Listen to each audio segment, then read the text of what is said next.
പ്രിയമുള്ള സഹോദരങ്ങളെ, അങ്ങനെ വിവാഹം കഴിഞ്ഞു. അല്ലാഹുവിന്റെ പ്രവാചകന്റെ പൊന്നാര മകളുടെ വിവാഹമുണ്ടല്ലോ. അല്ലാഹുവേ, ലോകത്തിന്റെ നേതാവിന്റെ പൊന്നാര മകളുടെ വിവാഹം ഇങ്ങനെയായിരുന്നു. പക്ഷേ ഇന്ന് നടക്കുന്ന വിവാഹങ്ങളെ കുറിച്ച് ചിന്തിക്കൂ. നിങ്ങൾ ഇതുപോലെ ചെയ്യണമെന്ന് ഞാൻ പറയുന്നില്ല. ആവശ്യത്തിന് ഭക്ഷണം കൊടുത്തോ, ആവശ്യത്തിന് സ്വർണം കൊടുത്തോ, ആറ് വേണോ എന്ത് വേണമെങ്കിലും കൊടുത്തോ. പക്ഷേ അനാമത്തായിട്ടുള്ള ചെലവുകളെങ്കിലും നിങ്ങൾ ഒഴിവാക്കണേ. എന്റെ പ്രിയമുള്ളവരെ, അല്ലാഹുവിന്റെ പ്രവാചകൻ തന്റെ പൊന്നാര മകളുടെ കല്യാണം കഴിഞ്ഞു. എന്റെ പ്രിയമുള്ള ചെറുപ്പക്കാരാ, എന്തിനാടാ ദീനുള്ള പെണ്ണിനെ വിവാഹം കഴിക്കാൻ പറയുന്നത്? ദീനുള്ള പെണ്ണിനെ വിവാഹം കഴിക്കാൻ പറയുന്നത് വെറുതെയല്ലടാ. ദീനുള്ള പെണ്ണുമായിട്ടുള്ള വിവാഹ ജീവിതം വളരെ മനോഹരമാ. അതുപോലെ സന്തോഷമുള്ള ഒന്നും ഈ ദുനിയാവിലില്ല. കുടുംബജീവിതം പോലെ സമാധാനവും സന്തോഷവും ആനന്ദവും സുഖവുമുള്ള ഒന്നും ഈ ദുനിയാവിലില്ല ചെറുപ്പക്കാരാ. കാരണം അത്രയ്ക്ക് ആനന്ദമാണ്. എന്തൊരു സന്തോഷമെന്നറിയുമോ? അല്ലാഹുവേ, ഒരു സാലികത്തായ പെണ്ണിനെ ഭാര്യയായി കിട്ടണമെങ്കിൽ പുണ്യം ചെയ്യണമടാ ചെറുപ്പക്കാരാ. അതിനൊരു ഭാഗ്യം വേണമടാ. അല്ലാഹുവിന്റെ പ്രവാചകൻ വളർത്തിയ പൊന്നാര മകള് ഫാത്തിമ ബീവി റളിയല്ലാഹു തആല അൻഹ. പടച്ചവനെ, കല്യാണം കഴിഞ്ഞു. അലിയാര് തങ്ങളും ഫാത്തിമയും കൂടെ മണിയറക്കകത്തേക്ക് കടന്നു പോവുകയാണ്. വളരെ സന്തോഷത്തോടുകൂടി ഫാത്തിമ ബീവിയും അലിയാര് തങ്ങളും മണിയറക്കകത്തേക്ക് കടന്നു ചെന്നു. അലിയാര് തങ്ങൾ ഫാത്തിമ ബീവി മണിയറക്കകത്ത് കയറി. അലിയാര് തങ്ങളും കയറി. വീടിന്റെ വാതിലടച്ചു. അലിയാര് തങ്ങൾ മണിയറക്കകത്ത് കത്തിച്ച് വെച്ചിരുന്ന വിളക്കിന്റെ തിരിയങ്ങ് താഴ്ത്തുകയാണ്. പടച്ചവനെ, മണിയറക്കകത്ത് കത്തിച്ച് വെച്ചിരുന്ന വിളക്കിന്റെ തിരിയങ്ങണയ്ക്കുമ്പോ അലിയാര് തങ്ങളൊരു തേങ്ങല് കേൾക്കുകയാണ്. മണിയറക്കകത്ത് വല്ലാത്തവര് കരച്ചില് കേൾക്കുകയാണ്. അല്ലാഹുവേ, ആരാ തമ്പുരാന്? അലിയാര് തങ്ങൾ ചെന്ന് നോക്കുമ്പോ സുബ്ഹാനല്ലാഹ്, പുതുമണവാട്ടി മണിയറക്കകത്തിരുന്ന് കരയുകയാ. ഫാത്തിമ ബീവി റളിയല്ലാഹു തആല അൻഹ മണിയറക്കകത്തിരുന്ന് കരയുകയാ. അലിയാര് തങ്ങൾ ചോദിക്കുന്നു, ഫാത്തിമ,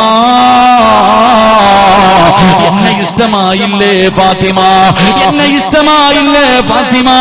ഫാത്തിമ ബീവി പറഞ്ഞു, അലിയേ, നിങ്ങളെ എനിക്ക് വല്ലാത്ത ഇഷ്ടമാണല്ലോ. പിന്നെ എന്തിനാണ് നീ കരയുന്നത്? എന്ത് പറ്റി ഫാത്തിമ? ഫാത്തിമ ബീബി ഒന്നും മിണ്ടുന്നില്ല. അലിയാര് തങ്ങൾ പിന്നെയും ചോദിച്ചു. അവസാനം ഫാത്തിമ ബീബി റളിയല്ലാഹു തആല അൻഹ അവിടെന്ന് പറഞ്ഞ മറുപടി എന്തെന്നറിയുമോ? അലിയേ, ഈ വീടിന്റെ അകത്ത് കത്തിച്ചു വെച്ചിരുന്ന വിളക്കങ്ങണച്ചപ്പോ ഈ മണിയറയ്ക്കകത്ത് വല്ലാത്ത ഇരുള് വന്നല്ലോ. ഈ വീടിന്റെ അകത്ത് വല്ലാത്ത ഇരുട്ട് വന്നല്ലോ. ഈ ഇരുട്ട് കണ്ടപ്പോ എനിക്ക് ഖബർ ഓർമ്മ വന്നു. അലിയേ, പടച്ചവനെ, എന്നെ പള്ളിപ്പറമ്പിൽ കൊണ്ടുപോയി 6 അടി മണ്ണിന്റെ അകത്ത് ഇറക്കി വെച്ച് പലകയെടുത്ത് നിരത്തിയിട്ട് എല്ലാവരും മണ്ണിട്ട് മൂടിയിട്ട് പോകുമ്പോ അതിനകത്ത് വല്ലാത്ത ഇരുളല്ലേ അലിയേ? അതിനകത്ത് വെളിച്ചമില്ലല്ലോ അലിയേ? എനിക്ക് ഖബർ ഓർമ്മ വന്നു അലിയേ. ഫാത്തിമ ബീവി റളിയല്ലാഹു തആല അൻഹ മണിയറയ്ക്കകത്തിരുന്നിട്ട് തന്നെ ഭർത്താവിനോട് പറയുമ്പോ അലിയാര് തങ്ങൾ പറയുന്നു, ഫാത്തിമ, ഇന്ന് നമ്മുടെ അതിരാത്രിയാണ്. ഫാത്തിമ, ഇത് നമ്മുടെ മണിയറയാണ്. ഇത് നമ്മുടെ മണിയറയാണ്. നീ ഇതിനകത്തിരുന്ന് കരയുകയാണോ ഫാത്തിമ? അലിയാര് തങ്ങൾ ചോദിക്കുമ്പോ ഫാത്തിമ ബീബി റളിയല്ലാഹു തആല അൻഹ അവിടെന്ന് പറയുന്നു, അലിയേ, മണിയറ ഇവിടെയല്ല അലിയേ. വിവാഹത്തിന്റെ 1ാമത്തെ രാത്രിയല്ല മണിയറ. അവിടെയല്ല മണിയറ ഒരുക്കേണ്ടത്. മണിയറ ഒരുക്കേണ്ടത് പള്ളിപ്പറമ്പിലാണ്. 6 അടി മണ്ണിലെ ഖബറിന്റെ അകത്താണ്. പള്ളിപ്പറമ്പിലെ ഖബറിന്റെ അകത്താണ്. അവിടെയാണ് മണിയറ ഒരുക്കേണ്ടത്. അൽ ഖബർ അവ്വലു മൻസിലിൻ മിൻ മനാസിലിൽ ആഖിറ. അതാ പുതിയാപ്പളയോട് പുതിയ പെണ്ണ് പറഞ്ഞു കൊടുക്കുകയാ, മണിയറ ഒരുക്കേണ്ടത് പള്ളിപ്പറമ്പിലാണ്. അതാ തന്റെ ഭർത്താവിനോട് പറഞ്ഞു കൊടുക്കുകയാണ്. വിവാഹത്തിന്റെ ഒന്നാമത്തെ രാത്രി ഒരുപാട് സ്വപ്നങ്ങളും പ്രതീക്ഷകളും മോഹങ്ങളുമായി മണിയറയ്ക്കകത്ത് ചിരിക്കുന്ന മുഖത്തോടെ കിടന്നു വന്ന പ്രിയപ്പെട്ട ഭർത്താവിനോട് ഒരു തീരുള്ള പെണ്ണ് പറഞ്ഞു കൊടുത്തതെന്തെന്നറിയുമോ? അരിയേ, കബറിന്റെ അകത്ത് വല്ലാത്ത ഇരുളാ, കബറ് ഞെരിക്കുമലിയേ, കബറിന്റെ അകത്ത് വല്ലാത്ത ശിക്ഷയാണ്. ആ കബറിന്റെ ഏകാന്തതയെ കുറിച്ചു, കബറിന്റെ അദാബുകളെ കുറിച്ചു അവിടെ നിന്ന് പറഞ്ഞു കൊടുത്തിട്ട് തന്റെ ഭർത്താവിനെ കൊണ്ട് കരയിപ്പിക്കുകയാ. പുതിയ പെണ്ണ് തന്റെ ഭർത്താവിനോട് കബറിനെ കുറിച്ച് പറയുകയാണ്. എന്നിട്ട് പറയുന്നു, അലിയേ, ഇന്ന് നമ്മുടെ ജീവിതത്തിലെ ഏറ്റവും മനോഹരമായ ദിവസമാണ്, നമ്മുടെ സ്വപ്നങ്ങൾ പൂവണിയുന്ന ദിവസമാണ്, നമ്മൾ ഒത്തുചേരുന്ന ദിവസമാണ്. അതുകൊണ്ട് അലിയേ, ഏറ്റവും സന്തോഷമുള്ള ഈ രാത്രിയുണ്ടല്ലോ, നമ്മുടെ മണ്ണറ മണിയറയാക്കാമലിയേ, ഈ രാത്രി നമ്മുടെ മണ്ണറ മണിയറയാക്കോ, നമുക്ക് മാറ്റിവെക്കാമലിയോ. പുതിയാപ്പളയുടെ കയ്യിൽ പിടിച്ചിട്ട്, തന്റെ ഭർത്താവിന്റെ കയ്യിൽ പിടിച്ചിട്ട് ഫാത്തിമ എന്ന ദീനുള്ള പെണ്ണ് പറഞ്ഞു കൊടുക്കുകയാ, ഇന്ന് നമുക്കൊരുമിച്ച് നമസ്കരിക്കാം, ഇന്ന് നമുക്കൊരുമിച്ച് തൗബ ചെയ്യാം, ഇന്ന് നമുക്കൊരുമിച്ചിരുന്ന് ഖുർആനോദാ. ഇന്നത്തെ രാത്രി മുഴുവനും 6 അടി മണ്ണിലെ കബർ മണിയറയാകാറ്. 6 അടി മണ്ണില് പള്ളിപ്പറമ്പിലെ കബറുണ്ടല്ലോ, അത് മണിയറയാക്കാം, നമുക്ക് മാറ്റിവെക്കാം അലിയേ.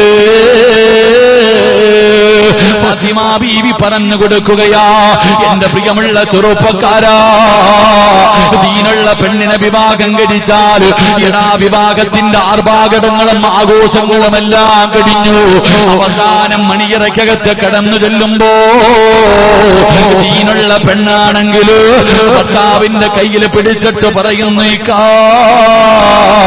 ഒതുവെടുത്തിട്ട് വായിക്കാ, എല്ലാ തിരക്കുകളും കടഞ്ഞില്ലേ, ഇനി പോയിട്ട് ഒതുവെടുത്തിട്ട് വാ, നമുക്ക് രണ്ടുപേർക്കും ശുക്രിന്റെ നമസ്കാരം നമസ്കരിക്കാം, അല്ലാഹുവിനോട് നന്ദി രേഖപ്പെടുത്താം. ഭാര്യ ഭർത്താവിനോട് പറയുകയാണ്, ആദിരാത്രിയിൽ മണിയറയ്ക്കകത്ത് കടന്നു വരുന്ന ഭർത്താവിനോട് അല്ലാഹുവിനെ പേടിച്ച് ജീവിക്കുന്ന ഒരു പെണ്ണ് പറഞ്ഞു കൊടുക്കുകയാ, ദീനുള്ള കുടുംബത്തിൽ പറഞ്ഞ പെണ്ണ് പറഞ്ഞു കൊടുക്കുകയാ, ഒതുവെടുത്തിട്ട് വാ, നിങ്ങൾ ഇമാമത്ത് നിൽക്കൂ, ഞാൻ പുറകിൽ നിന്ന് നമസ്കരിക്കാം. അങ്ങനെ ആദിരാത്രിയിലെ മണിയറയ്ക്കകത്ത് ഭർത്താവിനെ ഇമാമത്ത് നിർത്തിയിട്ട് ഭാര്യ പുറകിൽ നിന്ന് നമസ്കരിക്കുകയോ. അവിടെ നിന്ന് നമസ്കാരം കഴിയുമ്പോ ഭാര്യ പറയുന്നു, ഇന്നലെ വരെ ഒരുപാട് പാപം ചെയ്തവരാണ്, ജീവിതത്തിൽ ഒരുപാട് തെറ്റുകൾ നമ്മൾ ചെയ്തവരാണ്, ഇന്ന് മുതലൊരു പുതിയ ജീവിതം തുടങ്ങുകയാണല്ലോ, അതുകൊണ്ട് മണിയറയ്ക്കകത്തിരുന്നിട്ട് ദുആ ചെയ്യുക. ഭർത്താവിനോട് പറയുകയാ, ജീവിതത്തിൽ ചെയ്തു കൂട്ടിയ പാപങ്ങൾ മുഴുവനും പടച്ചുറപ്പിന്റെ ദർബാറിലേക്ക് ഇരു കരങ്ങൾ ഉയർത്തിയിട്ട് ഈ ആദിരാത്രി മണിയറയ്ക്കകത്തിരുന്ന് തൗബ ചെയ്യൂ. തന്റെ ഭർത്താവിനെ കൊണ്ട് തൗബ ചെയ്യിപ്പിക്കുകയാണ്. ദുആ ചെയ്ത് കഴിയുമ്പോ ഭാര്യ പറയുന്നു, ഇന്ന് മുതൽ ഞാൻ നിങ്ങളുടെ ഭാര്യയാണ്, എന്റെ തലയിൽ കൈവച്ചിട്ട് ദുആ ചെയ്യൂ. നബി ഒരു ദുആ പറഞ്ഞു തന്നിട്ടുണ്ടല്ലോ, ഭർത്താവ് ഭാര്യയുടെ തലയിൽ കൈവച്ചിട്ട് ഈ ദുആ ചെയ്യണമല്ലോ. ദീനുള്ള പെണ്ണ് ഭർത്താവിന് പറഞ്ഞു കൊടുക്കും, എന്റെ തലയിൽ കൈവച്ചിട്ട് ദുആ ചെയ്യൂ. അല്ലാഹുവേ, ദുആ എല്ലാം കഴിഞ്ഞു, നിയ്യത്തുകൾ നന്നാക്കി, രണ്ടുപേരും കൂടെ മണിയറയ്ക്കകത്ത് വിവാഹ ജീവിതം തുടങ്ങി. രണ്ടുപേരും കിടന്നുറങ്ങി. രാവിലെ 4 മണിയാകുമ്പോ സുബ്ഹാനല്ലാഹ് പുതിയ പെണ്ണലാറം വെച്ചെഴുന്നേക്കുകയാ. അതാ മണിയറയ്ക്കകത്ത് കിടക്കുന്ന ഭർത്താവിന് വിളിക്കുന്നു, ഇക്കാ എഴുന്നേക്കിക്കാ, തഹജ്ജുദ് നിസ്കരിക്കാ സമയമായിക്കോ, സുബഹിക്ക് ബാങ്ക് വിളിക്കാ സമയമായിക്കോ. എന്റെ പ്രിയപ്പെട്ട ഭർത്താവിനെ വിളിച്ചുണർത്തുകയാണ്. ഭാര്യ പറയുന്നു, ഇന്നലെ വരെ നിങ്ങൾ എങ്ങനെ ജീവിച്ചെന്ന് എനിക്കറിയില്ല, നിങ്ങൾ ഇന്നലെ വരെ എങ്ങനെ ജീവിച്ചതെന്ന് എനിക്കറിയില്ല. പക്ഷേ ഇന്നു മുതല് ഞാൻ നിങ്ങളുടെ ഭാര്യയാണ്. എന്റെ ഭർത്താവ് 5 നേരം നിസ്കരിക്കുന്ന മനുഷ്യനാകണം. മണിയറയ്ക്കകത്ത് കിടന്നുറങ്ങുന്ന പ്രിയപ്പെട്ട ഭർത്താവിനെ വിളിച്ചുണർത്തിയിട്ട് അവിടെ നിന്ന് കുളിപ്പിച്ച് ഒലുവെടുപ്പിച്ചിട്ട് രണ്ടുപേരും കൂടെ മണിയറയ്ക്കകത്തിരുന്ന് തഹജ്ജുദ് നിസ്കരിക്കുകയാ. അല്ലാഹുവേ, സുബഹിക്ക് പള്ളിയുടെ മിനാരത്തിൽ നിന്ന് ബാങ്ക് വിളിക്കുമ്പോ ഭാര്യ പറയുന്നു, ഇക്കാ ഭാര്യയും ഭർത്താവിനും ജമാഅത്തായി നിസ്കരിക്കാമല്ലോ, നിങ്ങൾ ഇമാമത്ത് നിൽക്ക്, നിങ്ങൾ ഇമാമത്ത് നിൽക്ക്, ഞാൻ പുറകിൽ നിന്ന് നമസ്കരിക്കാ. അങ്ങനെ ഭാര്യ ഭർത്താവിനെ ഇമാമത്ത് നിർത്തിയിട്ട് നിസ്കരിപ്പിക്കുകയാ. എടാ ചെറുപ്പക്കാരാ, ഇങ്ങനെ ഒരു പെണ്ണിനെ കിട്ടണമെങ്കിൽ പുണ്യം ചെയ്യണമടാ പൊന്നുമോര്. അതുകൊണ്ടാ പറഞ്ഞത്, ദീനുള്ളതിനെ വിവാഹം കഴിക്കൂ, അല്ലാഹുവിനെ പേടിയുള്ളതിനെ വിവാഹം കഴിക്കൂ. അല്ലാ ഇങ്ങനെയാണ് മകളെ വളർത്തേണ്ടത്, ഇങ്ങനെയാണ് മുത്തുനബി വളർത്തിയത്. അതുകൊണ്ടാണ് ഫാത്തിമ ബീബി ഇങ്ങനെ ചെയ്തു കൊടുത്തത്. അല്ലാഹുവേ, ഫാത്തിമ ബീബിയും മരിയാരിതങ്ങളും മണിയറയ്ക്കകത്ത് കിടക്കുകയാണ്. അവരുടെ ചെറിയ ഓല ഷെഡുണ്ടല്ലോ, ആ ഈന്തപ്പന ഓലകൾ കൊണ്ട് നെയ്ത വീടുണ്ടല്ലോ, കിടക്കാൻ കട്ടിലില്ല, മെത്തയില്ല, വിരിപ്പില്ല, ചരൽ കല്ലുകളായിരുന്നു, ചരൽ കല്ലുകളായിരുന്നു. അവര് കിടന്നത് എന്തിന്റെ മുകളിലാണെന്നറിയോ? അല്ലാഹുവിന്റെ പ്രവാചകന്റെ പൊന്നുമോള് അലിയാരിതങ്ങളും എന്തിന്റെ മുകളിലാണ് കിടന്നുറങ്ങിയതെന്നറിയോ? അലിയാരിതങ്ങൾക്ക് ആകെയുണ്ടായിരുന്നത് ഒരാടിന്റെ തോലാണ്, ഒരാടിന്റെ തോലാണ്. ഈ ആടിന്റെ തോല് വിരിച്ചിട്ട് ഫാത്തിമ എന്ന തന്റെ പ്രിയപ്പെട്ട ഭാര്യയും അലിയാരിതങ്ങളും കെട്ടിപ്പിടിച്ച് കിടന്നുറങ്ങിയത് ആടിന്റെ തോലിന്റെ മുകളിലോ. വലിപ്പം ചിന്തിക്കു വാപ്പാ, വലിപ്പം ചിന്തിക്കു പെങ്ങള്. ഈ ആടിന്റെ തോലിന്റെ മുകളിലാണ് രണ്ടുപേരും കിടന്നത്. രാവിലെയായ ആടിന്റെ തോലെടുത്ത് അലിയാരിതങ്ങൾ എടുത്തു കൊണ്ടുപോവുകയാണ്. എന്തിനെന്നറിയുമോ? അലിയാരിതങ്ങൾക്കൊരു കുതിരയുണ്ടായിരുന്നു. അലിയാരിതങ്ങളും ഫാത്തിമ ബീവി റളിയല്ലാഹു തആല അൻഹ രണ്ടുപേരും മണിയറയിൽ കിടക്കുമ്പോ വിരിച്ചിരുന്നത് ഒരു ആടിന്റെ തോല. ഈ ആടിന്റെ തുകളിന്റെ മുകളിലായി ഈ ഭാര്യയും ഭർത്താവും കിടന്നുറങ്ങുന്നത്. രാവിലെയായ ഇതെടുത്തോണ്ട് പോയി കുതിരയുടെ മുന്നിൽ വെക്കും, അതിനകത്താ തീറ്റിയിട്ട് കൊടുക്കണേ. അലിയാരിതങ്ങൾ പകല് തന്റെ വീട്ടിലെ കുതിരയ്ക്ക് തീറ്റിയിട്ട് കൊടുക്കുന്നത് ഈ കാണുന്ന ആടിന്റെ തോലിന്റെ മുകളിലാണ്. രാത്രിയായ കഴുകി വിരിച്ചിട്ട് കിടന്നുറങ്ങും. ഇതായിരുന്നു മുത്തുനബിയുടെ പൊന്നുമോളുടെ ജീവിതം. എന്നാൽ എന്റെ പ്രിയപ്പെട്ട സഹോദരങ്ങളെ, അടിയോ വഴക്കോ ബഹളവോ ഒന്നുമില്ല. മഹാനായ നബിയനാ റസൂലുള്ളാഹി സ്വല്ലല്ലാഹു അലൈഹി വസല്ലമ തങ്ങള് തന്റെ പൊന്നാര മകളെ വിവാഹം കഴിച്ചു വിട്ടതിന് ശേഷം ഒരു ദിവസം കാണാൻ പോയി. നമ്മളൊക്കെ പോവല്ലോ, കെട്ടിച്ചു വിട്ട മകളെ കാണാൻ പോകുമല്ലോ. അള്ളാന്റെ റസൂൽ സല്ലല്ലാഹു അലൈഹി വസല്ലമ തങ്ങൾ തന്റെ പൊന്നുമോളുടെ വീട്ടിൽ പോയപ്പോ ഇരുന്ന് കരയാ. വാപ്പാനെ കണ്ടതും കരച്ചിൽ തുടങ്ങി, വാപ്പാനെ കണ്ടതും കരച്ചിൽ തുടങ്ങി. ഫാത്തിമ ബീബി റളിയല്ലാഹു തആല അൻഹ കരയുന്നത് കണ്ടപ്പോ മുത്തുനബി ചോദിച്ചു, എന്തേ ഫാത്തിമ നീ കരയുന്നത്? വാപ്പാ പട്ടിണിയാ വാപ്പാ, ഭക്ഷണം കഴിച്ചിട്ട് 3 ദിവസമായി. അള്ളാഹുവിന്റെ പ്രവാചകനോട് തന്റെ പൊന്നാര മകളു പറയുകയാ, ഭക്ഷണം കഴിച്ചിട്ട് 3 ദിവസമായി വാപ്പ പട്ടിണിയാ. വാപ്പ ഉടനെ എല്ലാം വാരി കെട്ടിക്കോ പോകാന്നല്ല പറഞ്ഞത്. നമ്മളങ്ങനാണല്ലോ, പരാതി പറഞ്ഞു കഴിഞ്ഞാൽ പിന്നെ ഇവിടത്തെ പൊറുതിയൊക്കെ മതിയെന്ന് പറഞ്ഞ് വിളിച്ചോണ്ട് വരും. റസൂലുള്ളാഹി സ്വല്ലല്ലാഹു അലൈഹി വസല്ലമ തങ്ങളോട് തന്റെ കരളിന്റെ കഷ്ടം, ലോകത്ത് മുത്തുനബി സ്നേഹിച്ചതുപോലെ ഒരു വാപ്പയും മകളെ സ്നേഹിച്ചിട്ടില്ല, ഖിയാമത്ത് നാൾ വരെ സ്നേഹിക്കത്തുമില്ല. അത്രയ്ക്കും സ്നേഹമുള്ള ഫാത്തിമ എന്ന പൊന്നുമോള് പറയുകയാ, 3 ദിവസമായി വാപ്പ വല്ലതും തിന്നിട്ട്. അള്ളാഹുവിന്റെ പ്രവാചകൻ തന്റെ പൊന്നുമോളെ വിളിച്ചിട്ട് പറഞ്ഞെന്തെന്നറിയോ? വലിയ അബീക അർബഉ, വാപ്പ വല്ലതും തിന്നിട്ട് 4 ദിവസമായി മോളെ. നീ 3 ദിവസമായിട്ട് പട്ടിണിയല്ലേ? വാപ്പ വല്ലതും തിന്നിട്ട് 4 ദിവസമായി. അള്ളാഹുവേ, മുത്തുനബി പറയുമ്പോ ഫാത്തിമ ബീവി റളിയല്ലാഹു തആല അൻഹ തന്റെ വാപ്പയെ കെട്ടിപ്പിടിച്ചിട്ട് കരയുകയാ. അതായിരുന്നു സ്നേഹം. അങ്ങനെയാണ് മകളെ വളർത്തിയത്. എന്റെ പ്രിയപ്പെട്ടവരെ, നിങ്ങൾ ചരിത്രം എടുത്തു നോക്ക്. അള്ളാഹുവിന്റെ പ്രവാചകൻ സ്വല്ലല്ലാഹു അലൈഹി വസല്ലമ തങ്ങൾ രോഗം പിടിച്ചിട്ട് മരണസമയത്ത് മുത്തുനബി രോഗം പിടിച്ച് കിടക്കുമ്പോ ഫാത്തിമ ബീവി കാണാൻ വന്നു. തന്റെ പൊന്നാര മകള് കാണാൻ വരുമ്പോ വാപ്പാടെ കിടപ്പ് കണ്ടിട്ട് സഹിക്കാൻ കഴിയാതെ ഫാത്തിമ ബീവി കരയാൻ തുടങ്ങി. അള്ളാഹുവിന്റെ പ്രവാചകൻ ഫാത്തിമ ബീവി അടുത്ത് വിളിച്ചിട്ട് ചെവിയിൽ പറഞ്ഞു, മോളെ ഫാത്തിമ, വാപ്പാടെ മരണമെടുത്തു. അടയാളങ്ങളൊക്കെ കണ്ടു തുടങ്ങി മോളെ. വാപ്പ മരിക്കാൻ പോകുകയാണെന്ന് പൊന്നാര മകളുടെ ചെവിയിൽ പറഞ്ഞു കൊടുത്തു. ഫാത്തിമ ബീബി റളിയല്ലാഹു തആല അൻഹ കരയാൻ തുടങ്ങി. വാപ്പയുടെ മരണമെടുത്തു എന്ന് പറഞ്ഞപ്പോ ഫാത്തിമ ബീവിക്ക് സഹിക്കാൻ കഴിഞ്ഞില്ല, കരയാൻ തുടങ്ങി. തന്റെ പൊന്നാര മകള് കരയുന്നത് കണ്ടപ്പോ പിന്നെയും അടുത്തു വിളിച്ചു, ഇങ്ങുവാ. കരയുന്ന ഫാത്തിമയെ അടുത്ത് വിളിച്ചിട്ട് ചെവിയിൽ പറഞ്ഞു കൊടുത്തു, മോള് കരയണ്ട, അടുത്തത് നീയാ. വാപ്പ പോയാ തൊട്ടുപുറകെ നീയുണ്ട് ഫാത്തിമ. വാപ്പ അടുത്തത് നീയാണ് മരിക്കുന്നത് എന്ന് പൊന്നാര മകളുടെ ചെവിയിൽ പറഞ്ഞു കൊടുത്തപ്പോ, മരിക്കുമെന്ന് പറഞ്ഞു കൊടുത്തപ്പോഴും ഫാത്തിമ ചിരിക്കുകയാ ചെയ്തേ. എന്റെ പ്രിയപ്പെട്ടവരെ, ഫാത്തിമ ബീവി വല്ലാതെ ചിരിച്ചു. ആയിഷ ബീവി റളിയല്ലാഹു തആല അൻഹ ഉൾപ്പെടെ പലരും ചോദിച്ചു, നീ എന്തിനാ ചിരിച്ചേന്ന്? ഞാൻ പറയൂല, എന്റെ വാപ്പ പറഞ്ഞ രഹസ്യമാ. എന്റെ പ്രിയപ്പെട്ടവരെ, അതായിരുന്നു അവരുടെ ജീവിതം. മടിയും വഴക്കും ബഹളവും ഒന്നുമില്ല. ഉള്ളതുകൊണ്ട് തൃപ്തിയോടുകൂടി ജീവിക്കാൻ പഠിച്ചു. അവര് ജീവിച്ചു.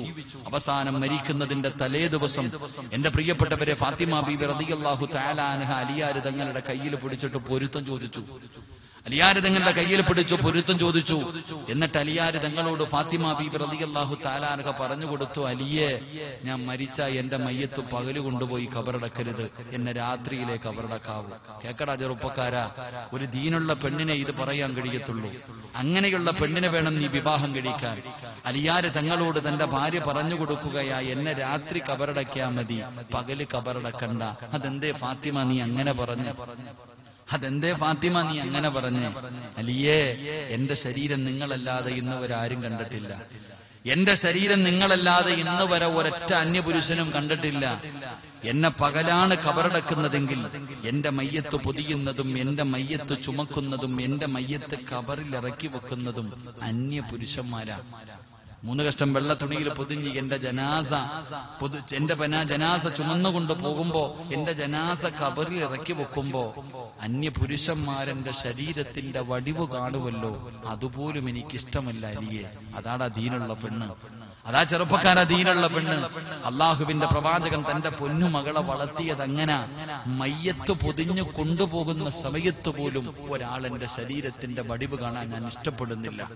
ഫാത്തിമ ബീബി റളിയല്ലാഹു തആല അൻഹ അവിടെ നിന്ന് യാത്ര പറഞ്ഞു. രണ്ടുപേരും അങ്ങനെ ഫാത്തിമ ബീബി മരണപ്പെട്ടു. മയ്യത്ത് കൊണ്ടുപോയി നിസ്കരിച്ചു, ജന്നത്തുൽ ബഖീയിൽ കൊണ്ട് കബറടക്കി.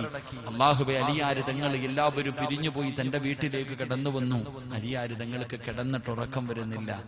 ഒരു ദിവസം തന്റെ ഭാര്യ ഇല്ലാതെ വന്നപ്പോ, എന്റെ പ്രിയപ്പെട്ടവരെ, ജീവിച്ചിരിക്കുമ്പോൾ നമുക്ക് നമ്മുടെ ഭാര്യയുടെ വിലയറിയില്ല, മഹത്വം അറിയില്ല. പക്ഷേ എന്റെ പ്രിയപ്പെട്ടവരെ, നമ്മളെ മക്കളെയും ഏൽപ്പിച്ചിട്ട് അവള് പോകുമ്പോ നമുക്ക് തിരിയും നമ്മുടെ ഭാര്യ ആരാ?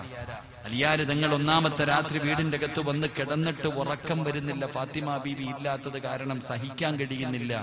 അവസാനം വീടിന്റെ അകത്ത് നിന്ന് ഇറങ്ങിയിട്ട് ജന്നത്തുൽ ബഖീയിലേക്ക് പോയി. ഫാത്തിമ ബീവി റളിയല്ലാഹു തആല അൻഹയുടെ ഖബറിന്റെ ചാരത്ത് പോയിട്ട് അലിയാർ തങ്ങൾ സലാം പറഞ്ഞു. ഫാത്തിമ ബീവി സലാം അടക്കിയില്ല. ഖബറിന്റെ അകത്ത് കിടക്കുന്ന ഫാത്തിമ ബീവി സലാം അടക്കാതെ വന്നപ്പോ, മണിയറയ്ക്കകത്ത് ഭർത്താവും ഭാര്യയും പിണങ്ങിക്കിടക്കുമ്പോ പിണങ്ങിക്കിടക്കുന്ന ഭാര്യയുടെ പിണക്കം മാറ്റുന്നത് പോലെ അലിയാർ തങ്ങൾ ഖബറിന്റെ അകത്ത് കിടക്കുന്ന ഫാത്തിമയോട് ചോദിക്കുകയാ, ഫാത്തിമ, എന്തേ നീ എന്റെ സലാം അടക്കാത്തത്? നീ പിണങ്ങിയോ ഫാത്തിമ? എന്റെ സലാം എന്തേ മടക്കാത്തത്? അലിയാർ തങ്ങൾ പിന്നെയും സലാം പറഞ്ഞു. ഫാത്തിമ ബീവി സലാം അടക്കുന്നില്ല. അലിയാർ തങ്ങൾ പറയുന്നു, പിണങ്ങല്ലേ ഫാത്തിമ, നീ എന്റെ സലാം അടക്ക്. 2ാമതും സലാം അടക്കാതെ വന്നപ്പോ അലിയാർ തങ്ങൾ ഫാത്തിമ എന്ന തന്റെ പ്രിയപ്പെട്ട ഭാര്യയുടെ ഖബറിന്റെ അടുത്തിരുന്നിട്ട് ഖബറിന്റെ മുകളിൽ കൈവച്ചിട്ട് ഖബറിനോട് ചോദിക്കുകയാ, ഖബറെ, എന്റെ ഫാത്തിമയോട് പറ എന്നോട് സലാം അടക്കാൻ. എന്റെ സലാം അടക്കാം പറ ഖബറെ. അലിയാർ തങ്ങൾ ഖബറിനോട് ചോദിക്കുകയാ, എന്റെ ഫാത്തിമയുടെ വിശേഷം എന്താ? എന്റെ ഫാത്തിമയ്ക്ക് സുഖമാണോ? എന്റെ ഫാത്തിമ ആരെന്നറിയോ? വിവാഹത്തിന്റെ 1ാമത്തെ രാത്രി മണിയറയ്ക്കകത്ത് കയറി വന്ന എന്നോട് നിന്നെ കുറിച്ച് പറഞ്ഞു തന്നവളാ ഫാത്തിമ. നിന്റെ ഖബറിനോട് പറഞ്ഞു കൊടുക്കുകയാ, മണിയറയ്ക്കകത്ത് കയറി വന്ന എന്നോട് ഈ ഖബറിനെ കുറിച്ച്, ഖബറിന്റെ അദാബിനെ കുറിച്ച്, ഖബറിന്റെ ഞെരുക്കത്തെ കുറിച്ച് എന്നോട് പറഞ്ഞു തന്നിട്ട് എന്നെ കൊണ്ട് നിസ്കരിപ്പിച്ചവളാ എന്റെ ഫാത്തിമ. എന്റെ ഫാത്തിമയുടെ വിശേഷം എന്ത് എന്ന് മരണപ്പെട്ടു പോയ ഫാത്തിമയുടെ ഖബറിന്റെ ചാരത്തിരുന്നിട്ട് അലിയാര് തങ്ങൾ ചോദിച്ചു എന്ന് ചരിത്രം പറയുമ്പോ, എന്റെ പ്രിയപ്പെട്ട സഹോദരങ്ങളെ, ഒരു പെൺകുട്ടിയെ വളർത്തേണ്ടത് ഇങ്ങനെയാണ്. അള്ളാഹുവിന്റെ പ്രവാചകൻ തന്റെ മകളെ വളർത്തിയതുപോലെ വളർത്തി. പ്രവാചകൻ എങ്ങനെയാണോ, എന്തൊക്കെ പരിഗണന നൽകിക്കൊണ്ടാണോ തന്റെ പൊന്നാര മകളെ വിവാഹം കഴിച്ചു കൊടുത്തത്, അതേ രീതിയിൽ ഏതെങ്കിലും മാതാപിതാക്കൾ രണ്ട് പെൺമക്കളെ വളർത്തി, നല്ല നിലയിൽ വളർത്തി, ഇസ്ലാം പറയുന്ന രീതിയിൽ വളർത്തി, ഇസ്ലാം പറയുന്ന രീതിയിൽ വിവാഹം കഴിച്ചു കൊടുത്താൽ ആ വാപ്പയും ഉമ്മയും നാളെ സ്വർഗത്തിൽ മുത്തുനബിയുടെ കൂടെയാണെന്ന് ആദരവായ പ്രവാചകൻ നബി മുഹമ്മദ് മുസ്തഫ സല്ലല്ലാഹു അലൈഹി വസല്ലം. അള്ളാഹു നിങ്ങൾക്ക് അർഹമായ പ്രതിഫലം നൽകി അനുഗ്രഹിക്കുമാറാകട്ടെ.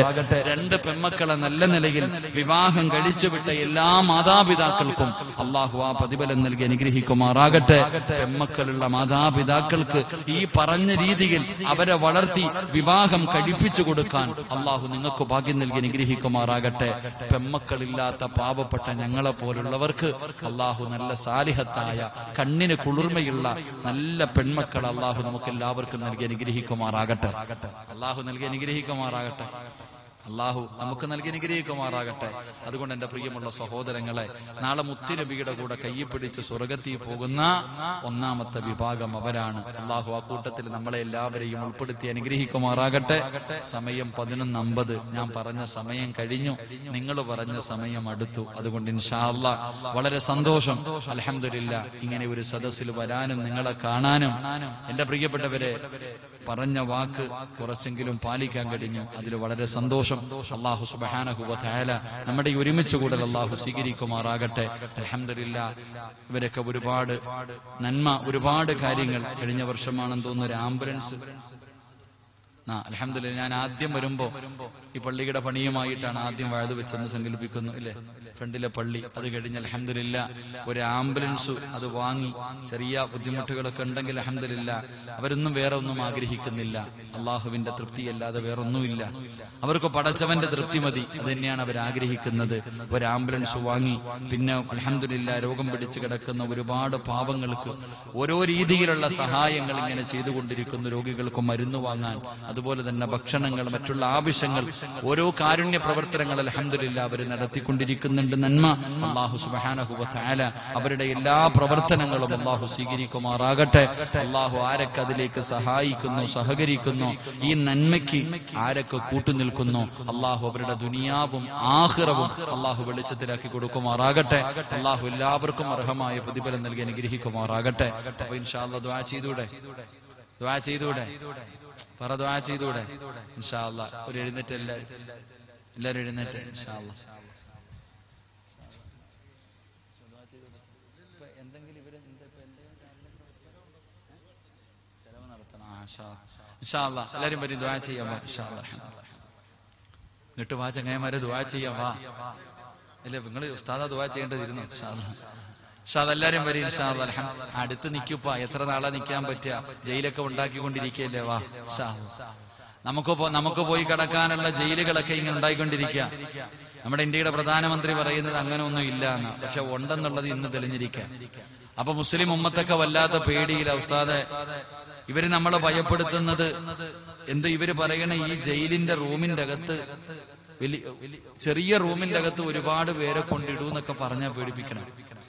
ചെറിയ റൂമിന്റെ അകത്ത് കൊണ്ടുപോയി ഒരുപാട് പേരെ കൊണ്ടിട്ട് അടച്ചിടും എന്നൊക്കെയാ ഇവര് നമ്മളോട് പറഞ്ഞ് പേടിപ്പിക്കുന്നത്.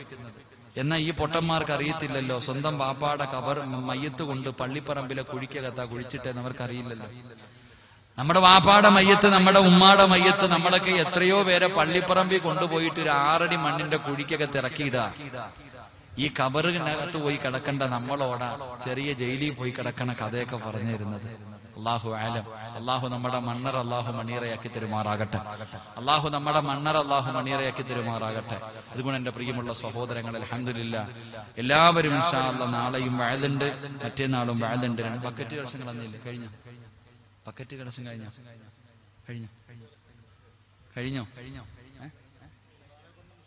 ഇൻഷാ അല്ലാഹ് മുസാഫകത്തൊക്കെ ഉസ്താദന്മാര് ഇൻഷാ അല്ലാഹ് ഇങ്ങോട്ട് അടുത്ത് വന്നേ എല്ലാവരും. ഈ താഴെ നിൽക്കുന്നവര് പറ്റുമെങ്കിൽ ഒന്ന് സ്വർഗത്തിൽ കയറി നിൽക്കി ദുആ ചെയ്യട്ടെ. ഇങ്ങോട്ട് എന്റെ പ്രിയമുള്ള സഹോദരങ്ങളെ സഹോദരിമാർ, അൽഹംദുലില്ലാഹ് ഈ പരിപാടിക്ക് വലിയ ചെലവാണ്. നിങ്ങൾക്കറിയാം, ഇത്രയും ഒരു വലിയ പരിപാടി സംഘടിപ്പിച്ചു, നല്ല പൈസ ചെലവായി. ഈ നാളെ തിരിയുമ്പോ മറ്റന്നാൾ ഇവിടുന്ന് പിരിയുമ്പോ എന്റെ പ്രിയപ്പെട്ടവരെ ഈ മൈക്ക് സെറ്റുകാർക്കൊക്കെ വലിയ പൈസയാ കൊടുക്കേണ്ടത്. എന്റെ പ്രിയപ്പെട്ടവർ ഇവരൊക്കെ ആരാ വലിയ കോടി, ഇവര് 1-2 പേരേ ഉള്ള നല്ല ടീം, ബാക്കിയൊക്കെ പാവങ്ങളാ. അൽഹംദുലില്ലാഹ്. എങ്കിലും പ്രസിഡന്റ് ഒക്കെ ഉണ്ടവരൊക്കെ ഉണ്ട്. അൽഹംദുലില്ലാഹ്. അള്ളാഹു അവർക്കൊക്കെ ആഫിയത്തും ദീർഘായുസ്സും കൊടുക്കുമാറാകട്ടെ. അള്ളാഹുവരുടെ ജീവിത മാർഗത്തിൽ അള്ളാഹു ബർക്കത്ത് ചെയ്യുമാറാകട്ടെ. എന്റെ പ്രിയമുള്ള സഹോദരങ്ങളെ, എല്ലാവരും സാമ്പത്തികമായി വളരെ പ്രയാസത്തിലാണെന്ന് നല്ലപോലെ അറിയാം. എല്ലാവരും പ്രയാസത്തിലാണ്. പക്ഷേ കയ്യിലുള്ളപ്പോൾ കൊടുക്കുന്നതിനേക്കാളും പ്രതിഫലം പ്രയാസത്തിന്റെ സമയത്ത് കൊടുക്കുമ്പോഴാണ്. വിവാഹത്തിന് ചെമ്പുകണക്കിന് ബിരിയാണി വെച്ചു, എല്ലാരും തിന്നിട്ട് ബാക്കി വന്നപ്പോ ബാക്കി എത്തിങ്ങാനെ കൊണ്ട് കൊടുക്കും അല്ലേ? അതിനേക്കാളും പ്രതിഫലമല്ലേ നിന്റെ വീട്ടിൽ വെച്ചത് ചമ്മന്തിയും ചോറും ആണെങ്കിലും ഒരു പാവപ്പെട്ടവന് തിന്നാൻ കൊടുത്താ അതിനേക്കാളും പ്രതിഫലം ഇതിനുണ്ടല്ലോ. അതുകൊണ്ട് എന്റെ പ്രിയമുള്ളവരോട് നിങ്ങൾ ആരും ഇല്ല എന്ന് പറയരുത്. ഞാനൊരു സദക്ക ചോദിക്കാൻ ആരും ഓടരുത്. ഇല്ല എന്നൊരാള് പോലും പറയരുത്. നിങ്ങൾക്ക് തരാൻ പറ്റുന്നതേ ഞാൻ ചോദിക്കൂ. എന്റെ പ്രിയമുള്ളവരെ, ഈ പരിപാടി നല്ല നിലയിൽ നടത്തേണ്ടതുണ്ട്. അതുകൊണ്ട് ഇൻഷാ അല്ലാഹ് അവരുടെ കയ്യിൽ നിന്ന് ഇവിടെ ഒരു വഅദ് നടത്തിയിട്ട് അവരുടെ കയ്യിൽ നിന്ന് എടുത്തു കൊടുക്കുന്നത് അത്ര നല്ല കാര്യമല്ല. അതുകൊണ്ട് എന്റെ പ്രിയപ്പെട്ടവരോട് ഞാനൊരു ചെറിയ സദക്ക ചോദിക്കാം. ആരും ഓസിന് തരണ്ട, പ്രതിഫലം ഞാൻ പറഞ്ഞു തരാം. നിങ്ങൾ ആരെങ്കിലും അള്ളാഹുവിന്റെ തൃപ്തി കരുതിയിട്ടാണ് നിങ്ങൾ ആരെങ്കിലും ഈ സദക്ക കൊടുക്കുന്നതെങ്കിൽ അള്ളാഹു നിനക്ക് തരുന്ന പ്രതിഫലം നീ മരിക്കുമ്പോ ഇതിന്റെ പ്രതിഫലം കണ്ടിട്ടേ മരിക്കൂ. അതാണ് പ്രതിഫലം. എന്റെ പ്രിയപ്പെട്ടവരെ, ഞാനിപ്പോ വരുമ്പോ അത്തിപ്പറ്റ ഉസ്താദിന്റെ ഉറൂസുമായി ബന്ധപ്പെട്ട് അവിടെ നിന്ന് ഉസ്താദിന്റെ ജന്മനാട്ടിലെ വഅദ് കഴിഞ്ഞിട്ട് നമുക്കറിയാം, ബഹുമാനായ അത്തിപ്പറ്റ ഉസ്താദിന്റെ ഒക്കെ മരണം നമുക്കറിയാം. നിങ്ങൾ ഇവിടെ അൽഹംദുലില്ലാഹ് ഇവിടുത്തെ എത്തുകൊണ്ട് ഇവിടെ പറഞ്ഞൊരു ഉസ്താദ് ഇതൊക്കെ മറക്കാൻ പറ്റുമോ? ആ മഹാന്മാരായ ഉസ്താദന്മാരൊക്കെ മരിച്ചു കിടന്നപ്പോ ചിരിച്ചത് വെറുതെയല്ല. എന്റെ പ്രിയപ്പെട്ടവരെ, അവരുടെ മരണസമയത്ത് അവര് ചിരിച്ചത് വെറുതെയല്ല. നമ്മൾ പല മമയത്തുകളും കണ്ടിട്ടുണ്ട്. മുഖം കറുത്ത്, കണ്ണ് തെള്ളി, വായിലൂടെ പതയും നൊരയും ഒലിപ്പിച്ച്, ചിലരൊക്കെ മരിക്കുമ്പോ പോത്ത് കടന്ന് വിളിക്കണ പോലെ മുക്കറയിട്ട് കിടന്ന് മലമൂത്ര വിസർജനം നടത്തിയിട്ട് മരിച്ചുപോയി. മക്കളോട് വാപ്പ പറയാ, കാണണ്ട മോനെ, പേടി തോന്നുമടാ. അള്ളാഹു അങ്ങനെയുള്ള മരണത്തെ തൊട്ട് കാത്തുരക്ഷിക്കുമാറാകട്ടെ. എന്റെ പ്രിയമുള്ള സഹോദരങ്ങളെ, എങ്കിൽ പലരും ചിരിച്ചുകൊണ്ട് കിടക്കുകയാണ്. എങ്ങനെയാ അവര് ചിരിച്ചത്? വെറുതെ ചിരിച്ചതല്ലോ, ആരെങ്കിലും ചിരിപ്പിച്ചതല്ലോ. ഒരാളും മരിച്ചു കിടക്കുന്ന സമയത്ത് ചിരിക്കാനുള്ള കാരണം എന്താണ്? എന്റെ പ്രിയപ്പെട്ടവര്, നമ്മുടെ ഉമ്മമാര് പറയും പ്രസവത്തിന് മരണവേദനയാണ്. അങ്ങനെ നിങ്ങൾ പറയരുത്. പ്രസവത്തിന് മരണവേദനയൊന്നുമല്ല, മരണവേദനയുടെ ഒരു ഭാഗം മാത്രമേ ഉള്ളൂ. കാരണം നീ പ്രസവിക്കുന്ന സമയത്ത് 1-2 നേഴ്സും ഒരു ഡോക്ടറും നിന്നെ പിടിച്ചു, ഇത്രയേ ഉള്ളൂ. എന്നാൽ ഒരാളുടെ റൂഹ് പിടിക്കുന്ന സമയത്ത് പിടിക്കുന്ന മലക്ക് 70 മുതൽ 70,000 വരെ. 70,000 മലക്കുകൾ ഈ റൂഹ് പിടിക്കുന്ന സമയത്ത് കയ്യും കാലും പിടിച്ചു വെച്ചു കൊടുക്കണമെങ്കിൽ അതെന്ത് വേദനയായിരിക്കും? അതാ മരണത്തിന്റെ വേദന. മഹാനായ നബിയന റസൂലുള്ളാഹി സ്വല്ലല്ലാഹു അലൈഹി വസല്ലമ തങ്ങൾ പോലും അസ്റായിൽ എന്ന് പറയുന്ന മലക്കിനോട് ചോദിച്ചുവത്രേ, അസ്റായിൽ, എനിക്ക് വേദന സഹിക്കാൻ കഴിയുന്നില്ല, ഒന്ന് പതുക്കെ പിടിക്കോ. പ്രവാചകൻ പോലും ചോദിച്ചുപോയി. പ്രവാചകന് പോലും ആ മരണത്തിന്റെ വേദന താങ്ങാൻ കഴിഞ്ഞില്ല എന്ന് ചരിത്രങ്ങൾ പറയുമ്പോ ആ മുത്തുനബി തന്നെയല്ലേ മരണത്തിന്റെ വേളയിൽ പറഞ്ഞത്, ഇന്നലിൽ മൗത്തില സക്കറ, മരണത്തിന് വലിയ വേദനയുണ്ടെന്ന് മുത്തുനബി നമുക്ക് പറഞ്ഞു തന്നിട്ടാ പോയെ. എന്തേ നീ അതിനെക്കുറിച്ച് ചിന്തിക്കാത്തത്? എന്തേ നമ്മൾ ആരും? എന്റെ പ്രിയപ്പെട്ടവരെ, എല്ലാവരും എല്ലാ ഗവൺമെന്റ് കൊണ്ടുപോകാൻ ഉസ്താദ് എന്ന് പയ്യന്ന് നടക്കുന്നല്ലോ. എന്റെ പ്രിയപ്പെട്ട സഹോദരങ്ങൾ, അതുകൊണ്ട് ഞാൻ നിങ്ങളോട് ചെറിയ ഒരു സദക്ക ചോദിക്കുകയാ. ആരും വെറുതെ കൊടുക്കണ്ട. ഇത് കൊടുത്താൽ ഇന്നല്ലാഹ അസ്തറാ മിനൽ മുഅ്മിനീന അൻഫുസഹും വഅംവാലഹും ബിഅന്ന ലഹുമുൽ ജന്ന. അല്ലാഹു പറഞ്ഞു, നിന്റെ ശരീരവും നിന്റെ സമ്പത്തും നീ എനിക്ക് നൽകിയ ഞാൻ നിനക്ക് സ്വർഗ്ഗം തരാം. എന്റെ പ്രിയപ്പെട്ട സഹോദരങ്ങളെ, ഈ കാരുണ്യ പ്രവർത്തനങ്ങൾക്ക് വേണ്ടി സംഘടിപ്പിച്ച ഈ പരിപാടി, ഇതിലേക്ക് നിങ്ങൾ ആരെങ്കിലും ഇൻഷാ അല്ലാഹ് മനസ്സറിഞ്ഞുകൊണ്ട് ഏതെങ്കിലും ഒരു രോഗിക്ക് മരുന്ന് വാങ്ങാൻ, ഏതെങ്കിലും ഒരു പാവപ്പെട്ടവനൊരു സഹായം നൽകാൻ നിങ്ങളെ കൊണ്ട് കഴിയുന്ന ഒരു സദക്ക നിങ്ങൾ ആരെങ്കിലും കൊടുത്താൽ മരിക്കുന്ന സമയത്ത് അള്ളാഹു നിനക്ക് കാണിച്ചു തരും. വഅബ്ശിറൂ ബിൽ ജന്ന, മലക്കുകൾ കാണിച്ചു തരും ഈ കൊടുത്തതിന്റെ പ്രതിഫലമിതാ. നീ കൊടുത്ത സദക്കയുടെ പ്രതിഫലം ഇതാ, ഈ സ്വർഗത്തിലേക്ക് നോക്കിക്കൊണ്ടിരിക്കുക. ആ സ്വർഗത്തിൽ നോക്കി ചിരിച്ചു കൊണ്ടുപോകാം. അള്ളാഹു ഭാഗ്യം തരുമാറാകട്ടെ, അള്ളാഹു ഭാഗ്യം തരുമാറാകട്ടെ. അതുകൊണ്ട് എന്റെ പ്രിയമുള്ളവരെ, ഞാൻ ആരോടും പറഞ്ഞു വെച്ചിട്ടില്ല, തരുന്നതും തരാതിരിക്കുന്നതും നിങ്ങളുടെ ഇഷ്ടം. എല്ലാം പോക്കറ്റിൽ ഒരുപാട് പൈസ ഉള്ളവരുണ്ട്, പക്ഷെ കൊടുക്കാനുള്ള മനസ്സ് കൊടുക്കുന്നത് അള്ളാഹുവാണ്. അള്ളാഹു ഇഷ്ടപ്പെട്ടവർക്ക് സദക്ക കൊടുക്കാൻ പറ്റൂ. അതുകൊണ്ട് അള്ളാഹു ഇഷ്ടപ്പെട്ടവർ ആരാണെന്ന് വെച്ചാൽ നിങ്ങൾ തന്നെ കൊടുക്കൂ. ഉസ്താദേ, എനിക്ക് മരിക്കുന്ന സമയം വെള്ളിയാഴ്ച രാവിലെ ഒരു ഷഹീദിനെ പോലെ ലാ ഇലാഹ ഇല്ലല്ലാഹ് എന്നുറക്കെ പറഞ്ഞ് സ്വർഗം കണ്ടുകൊണ്ട് എനിക്ക് മരിക്കണം. എന്റെ മയ്യത്ത് കാണാൻ വരുന്നവരുടെ മുഖത്ത് നോക്കി ചിരിച്ചുകൊണ്ട് കിടക്കണം. ഈ ഒരൊറ്റ നീയത്തോടുകൂടി ഉസ്താദെ എന്നെ കൊണ്ട് കഴിയുന്നത് ഇൻഷാ അല്ലാഹ് പലതുള്ളി പെരുവെള്ളം ഈ സദസ്സിലിരിക്കുന്ന ഓരോ മനുഷ്യനും ഇൻഷാ അല്ലാഹ് ഞാൻ 5000-ഓ 10,000-ഓ ചോദിക്കുന്നില്ല, വെറും 2000 രൂപ ഉസ്താദെ ഇൻഷാ അല്ലാഹ്, ഒരു 2000 രൂപ ഉസ്താദെ ഇൻഷാ അല്ലാഹ്. നാളെയും മറ്റേനാളും 2 ദിവസം ഇവിടെ പരിപാടിയുണ്ട്. ഇല്ലെങ്കിൽ ഇൻഷാ അല്ലാഹ് എത്രയടുത്ത് എന്നെ കൊണ്ട് പറ്റുമോ ഇൻഷാ അല്ലാഹ് ഞാൻ ഈ സദസ്സിലെ ഈ സംഘാടകരുടെ കയ്യിൽ കൊണ്ടുവന്ന് കൊടുക്കാം എന്ന് നിയ്യത്ത് ചെയ്യാൻ മനസ്സുള്ള അള്ളാഹു ഇഷ്ടപ്പെട്ട ആരെങ്കിലും ഉണ്ടെങ്കിൽ ഒന്ന് കൈവക്കണം. അള്ളാഹു സ്വീകരിക്കുമാറാകട്ടെ. അൽഹംദുലില്ലാഹ്, ഒരു സഹോദരന് 2000 രൂപ അള്ളാഹു സുബ്ഹാനഹു വ തആല ആ സാധുവിന്റെ സദഖ അള്ളാഹു സ്വീകരിക്കുമാറാകട്ടെ. അള്ളാഹു അദ്ദേഹത്തിന്റെ മനസ്സിന്റെ ഉള്ളിലെ ആഗ്രഹം എന്താണോ അള്ളാഹുവെ നീ സാധിപ്പിക്കണേ തമ്പുരാനെ. അള്ളാഹു അദ്ദേഹത്തിന് സന്തോഷവും സമാധാനവുമുള്ള ജീവിതം നൽകി അനുഗ്രഹിക്കണേ തമ്പുരാനെ. ഇൻഷാ അല്ലാഹ് ഇനി ആരെങ്കിലും ഉണ്ടോ ഒന്ന് പെട്ടെന്ന് കൈവക്ക. സഹോദരിമാരുടെ ഭാഗത്തേക്ക് ഇൻഷാ അല്ലാഹ് സംഘാടകർ കടന്നു പോകുക. ഞാൻ നിങ്ങൾ ആരെയും നിർബന്ധിക്കുന്നില്ല, കാരണം നിർബന്ധിച്ചു വാങ്ങാനുള്ളതല്ല സദക്ക, അതിന്റെ മനസ്സ് ഇൻഷാ അല്ലാഹ് നിങ്ങൾ കൊടുക്കാൻ. അൽഹംദുലില്ലാഹ്, ഒരു സഹോദരൻ കുലൂത്ത് കുബീർ 2000 കൊടുക്കാൻ ഗതിയില്ലാത്ത ആരുമില്ല. ഞാൻ പറഞ്ഞല്ലോ, അതിനൊരു മനസ്സാ വേണ്ടേ. ആ മനസ്സ് തരുന്നത് അള്ളാഹുവാണ്. അള്ളാഹുവെ പടച്ചവനെ, ആ പാവപ്പെട്ട സഹോദരൻ ആ ഉയർത്തിയ കൈ മരിക്കുന്ന കാലത്തോളം ഒരാളുടെ മുന്നിലും നീട്ടി യാചിക്കേണ്ട അവസ്ഥ കൊടുക്കല്ലേ തമ്പുരാനെ. ഏതെങ്കിലും മാരകമായ രോഗത്തിന്റെ അണുക്കൾ ആ മനുഷ്യന്റെ ശരീരത്തിലുണ്ടെങ്കിൽ ഈ സദക്കയുടെ ബർക്കത്ത് കൊണ്ട് നീ കരിച്ചു കളയണേ അള്ളാഹുവെ. മരിക്കുന്ന സമയത്ത് സ്വർഗം കണ്ട് മരിക്കാൻ ഭാഗ്യം കൊടുക്കണേ തമ്പുരാനെ. അൽഹംദുലില്ലാഹ്, മൂന്നാമതൊരു സഹോദരൻ കുലൂത്ത് കുബീർ സല്ലല്ലാഹു അലാ മുഹമ്മദ് സല്ലല്ലാഹു അലൈഹി വസല്ലം. കരുണക്കടലായ അല്ലാഹ്, പടച്ചവനെ ലക്ഷങ്ങൾ കൊടുക്കാൻ ആസ്തിയുള്ളവരുണ്ട് തമ്പുരാനെ, പക്ഷേ അല്ലാഹുവേ നീ ഇഷ്ടപ്പെട്ടവർക്കല്ലേ സദക്ക കൊടുക്കാൻ കഴിയൂ. പടച്ചവനെ 3 അടിമകളെ നീ തെരഞ്ഞെടുത്തുറപ്പേ, ആ 3 പേരുടെയും സദക്ക നീ സ്വീകരിക്കണേ അല്ലാഹ്. അർഹമായ പ്രതിഫലം നൽകണേ അല്ലാഹ്. അവരുടെ ആഖിബത്ത് നന്നാക്കണേ അല്ലാഹ്. വെള്ളിയാഴ്ച രാവിലോ പകലിലോ ഷഹീദിന്റെ കൂലി കിട്ടുന്ന ഒരു മരണം കൊടുത്ത് അനുഗ്രഹിക്കണേ അല്ലാഹ്. അല്ലാഹു സ്വീകരിക്കുമാറാകട്ടെ. ഒരു അൽഹംദുലില്ലാഹ് ആരപ്പ ഷാഫി ഇൻഷാ അല്ലാഹ്. നാലാമതൊരു സഹോദരൻ കുലൂത്ത് കുബീർ അല്ലാഹു സുബ്ഹാനഹു വ തആല ആ സഹോദരന്റെ സദഖ അല്ലാഹു സ്വീകരിക്കുമാറാകട്ടെ. അല്ലാഹുവേ, ഏതെങ്കിലും മാരകമായ രോഗത്തിന്റെ അണുക്കൾ ആ പാവപ്പെട്ടവന്റെ ശരീരത്തിലുണ്ടെങ്കിൽ ഈ സദഖയുടെ ബർക്കത്ത് കൊണ്ട് നീ കരിച്ചു കളയണേ അല്ലാഹ്. പടച്ചവനെ, കിടന്ന കിടപ്പിൽ കിടന്ന് മലമൂത്ര വിസർജനം നടത്തേണ്ട ഒരു അവസ്ഥ കൊടുക്കല്ലേ തമ്പുരാനെ. ഒരു സഹോദരി ഉസ്താദെ വീടിന്റെ പണി പൂർത്തീകരിക്കുന്നതിന് വേണ്ടി ദുആ ചെയ്യാൻ ഇൻഷാ അല്ലാഹ് ഒരു സഹോദരി 5 ഷഹീർ എന്ന് പറയുന്ന ഒരു സഹോദരൻ അൽഹംദുലില്ലാഹ് 6 കുലൂത്ത് കുബീർ. കരുണക്കടലായ അല്ലാഹുവേ, പടച്ചവനെ, ഒരു പാവപ്പെട്ട പെങ്ങള് അല്ലാഹുവേ ആ സഹോദരിയുടെ വീടിന്റെ പണി നീ എളുപ്പത്തിലാക്കണേ അല്ലാഹ്. നീ പെട്ടെന്ന് പൂർത്തീകരിക്കണേ തമ്പുരാനെ. എല്ലാ വഴികളും തുറന്നു കൊടുക്കണേ പടച്ചവനെ. അല്ലാഹുവേ, സ്വർഗം എന്ന് പറയുന്ന വീട് കൊടുത്ത് നീ അനുഗ്രഹിക്കണേ അല്ലാഹ്.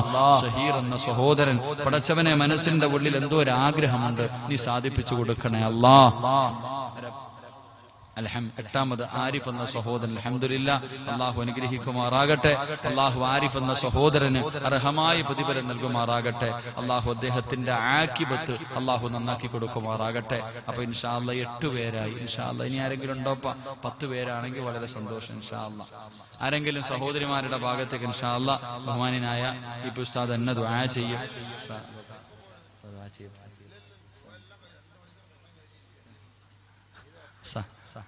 അത് പ്രായമുള്ള ആളല്ലേ. നമ്മളെക്കാല് ഒരുപാട് ഇബാദത്ത് ചെയ്ത ആളല്ല. ഷംസീർ എന്ന് പറയുന്ന സഹോദരൻ അൽഹംദുലില്ലാഹ് 9 കുലൂത്ത് കുബീർ.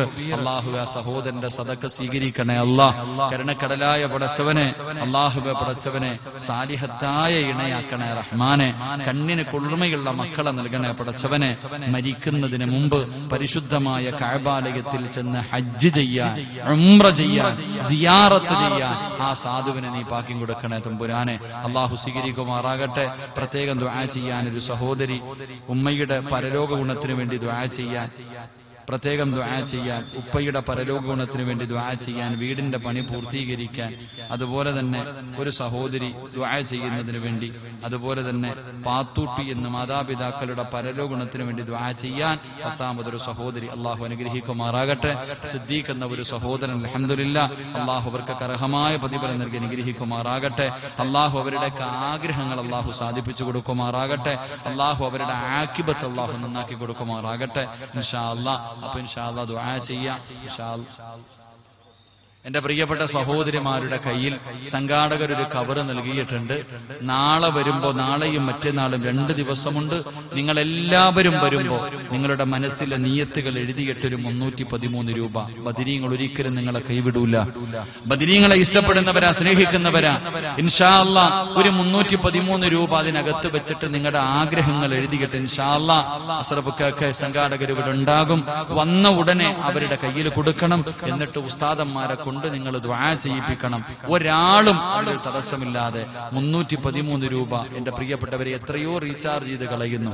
അതുകൊണ്ട് അൽഹംദുലില്ലാഹ് ഒരു നല്ല കാര്യത്തിന് വേണ്ടി ഇൻഷാ അല്ലാഹ് എല്ലാവരും കൊണ്ടുവന്നു കൊടുക്കണം. അല്ലാഹു സ്വീകരിക്കുമാറാകട്ടെ.